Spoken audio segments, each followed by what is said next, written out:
वज़ीर आज़म ने कहा कि सऊदी अरब में मजदूर तबके की मदद की बजाय पैसे लिए जाते हैं। सऊदी अरब में पाकिस्तानी एम्बेसी का स्टाफ वापस बुला रहा हूँ।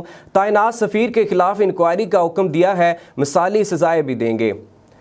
रोशन डिजिटल अकाउंट्स के हवाले से मुनक्किदा तकरीब से वज़ीर आज़म इमरान खान ने खिताब करते हुए कहा कि पाकिस्तान का बड़ा मसला बरामदात के शोबे को नज़रअंदाज करना है। पाकिस्तान की एक्सपोर्ट बढ़ाने के लिए किसी ने जोर नहीं लगाया। एक्सपोर्ट न बढ़ने और डॉलर की कमी की वजह से IMF के पास जाना पड़ता था। बरामदात को दरामदात से बेहतर करना मुआशी तरक्की के लिए ज़रूरी है।